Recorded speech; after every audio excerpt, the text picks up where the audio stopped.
ಚಾನೆಲ್ಗೆ ಸ್ವಾಗತ. ನಾನು ಶಮಿ ಶೆಟ್ಟಿ. ಸೋಷಿಯಲ್ ಮೀಡಿಯಾದಲ್ಲಿ ಹೆಚ್ಚು ಲೈಕ್, ಕಾಮೆಂಟ್ಸ್ ಗಿಟ್ಟಿಸಿಕೊಳ್ಳಬೇಕು ಎಂಬ ಹಂಬಲದಿಂದ ಯುವಕರು ತಮ್ಮ ಜೀವವನ್ನೇ ಪಣಕ್ಕಿಟ್ಟು ಅಪಾಯಕಾರಿ ಸಾಹಸ ಮಾಡುತ್ತಿರುವ ಘಟನೆಗಳು ದಿನದಿಂದ ದಿನಕ್ಕೆ ಹೆಚ್ಚಾಗುತ್ತಿವೆ. ಇತ್ತೀಚೆಗೆ ದೆಹಲಿಯಲ್ಲಿ ನಡೆದ ಒಂದು ಘಟನೆ ಇದಕ್ಕೆ ಸಾಕ್ಷಿ ಎಂಬುವಂತಾಗಿದೆ.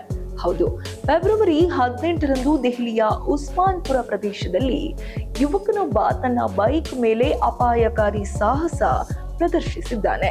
ಜನದಟ್ಟಣೆಯ ರಸ್ತೆಯಲ್ಲಿ ವೇಗವಾಗಿ ಚಲಿಸುತ್ತಿರುವ ಬಸ್ ಮತ್ತು ಕಾರುಗಳ ಹತ್ತಿರಕ್ಕೆ ಬೈಕ್ ಅನ್ನು ತಗೊಂಡು ಹೋಗಿ ಅವುಗಳ ಬಾಗಿಲುಗಳನ್ನು ಓಪನ್ ಮಾಡಲು ಪ್ರಯತ್ನಿಸಿದ್ದಾನೆ.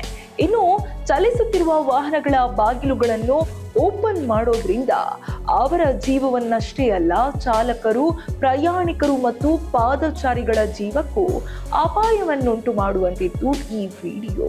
ಇನ್ನು ಈ ವಿಡಿಯೋ ಸೋಷಿಯಲ್ ಮೀಡಿಯಾದಲ್ಲಿ ವೈರಲ್ ಆಗಿದ್ದು, ನಟಿಗರು ಅದನ್ನು ಅಜಾಗರೂಕತೆಯ ಪರಮಾವಧಿ ಮತ್ತು ಬೇಜವಾಬ್ದಾರಿ ಎಂದು ಕರೆದಿದ್ದಾರೆ. ಕೆಲವರು ಯಾವುದೇ ರೀಲ್ಸ್ ಮಾನವ ಜೀವಗಳನ್ನು ಪಣಕ್ಕಿಡಲು ಯೋಗ್ಯವಲ್ಲ ಎಂದು ಕಾಮೆಂಟ್ಸ್ ಕೂಡ ಮಾಡಿದ್ದಾರೆ. ಇನ್ನು ಕೆಲವರು ಈ ಯುವಕನಿಗೆ ಸರಿಯಾದ ಶಿಕ್ಷೆ ನೀಡಬೇಕು ಎಂದು ಆಕ್ರೋಶವನ್ನ ವ್ಯಕ್ತಪಡಿಸಿದ್ದಾರೆ. ಇನ್ನು ಅಧಿಕಾರಿಗಳು ಕೂಡ ತಕ್ಷಣ ಕ್ರಮ ಕೈಗೊಂಡಿದ್ದಾರೆ. ದೆಹಲಿ ಪೊಲೀಸರು ಮೋಟಾರು ವಾಹನ ಕಾಯ್ದೆಯ ಸೆಕ್ಷನ್ 281ರ ಅಡಿಯಲ್ಲಿ ಪ್ರಕರಣವನ್ನ ದಾಖಲಿಸಿದ್ದಾರೆ. ಈ ಘಟನೆ ರೀಲ್ಸ್ ಹುಚ್ಚಾಟ ಎಷ್ಟು ಅಪಾಯಕಾರಿ ಮಟ್ಟಕ್ಕೆ ಹೋಗಿದೆ ಎಂಬುದಕ್ಕೆ ಬಹುಶಃ ಒಂದು ಸಾಕ್ಷಿ ಅನ್ನುವ ರೀತಿಯಲ್ಲಿ ತೋರಿಸಿದಂತಿದೆ. ಪ್ರಾಣವನ್ನು ಲೆಕ್ಕಿಸದೆ ಸಾಹಸ ಮಾಡುವುದರಿಂದ ಅನೇಕರು ತಮ್ಮ ಜೀವವನ್ನ ಕಳೆದುಕೊಂಡಿದ್ದಾರೆ.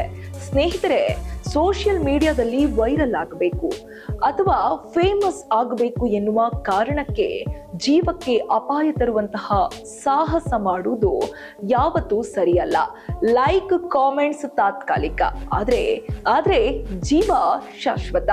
ತಮ್ಮ ಸುರಕ್ಷತೆ, ಇತರರ ಸುರಕ್ಷತೆ ಇವುಗಳಿಗಿಂತ ಮುಖ್ಯವಾದದ್ದು ಯಾವುದೂ ಇಲ್ಲ. ಹೀಗಾಗಿ ಇಂತಹ ಅಪಾಯಕಾರಿ ಸಾಹಸಗಳಿಂದ ದೂರವಿರಿ, ಸುರಕ್ಷಿತವಾಗಿರಿ, ಜವಾಬ್ದಾರಿಯುತವಾಗಿ ನಡೆದುಕೊಳ್ಳಿ. ನಮ್ಮಿಂದ ಇನ್ನೊಬ್ಬರಿಗೂ ತೊಂದರೆ ಆಗಬಾರ್ದು, ಇನ್ನೊಬ್ಬರಿಂದ ನಮಗೂ ಕೂಡ ತೊಂದರೆ ಆಗದಂತೆ ಬದುಕಿ. ಇದಿಷ್ಟು ಈ ಹೊತ್ತಿನ ವಿಶೇಷ ಸುದ್ದಿ. ಇನ್ನಷ್ಟು ಸುದ್ದಿಗಾಗಿ ನೋಡ್ತಾ ಇರಿ ಸಪ್ತಾಶ್ವ ಟಿವಿ.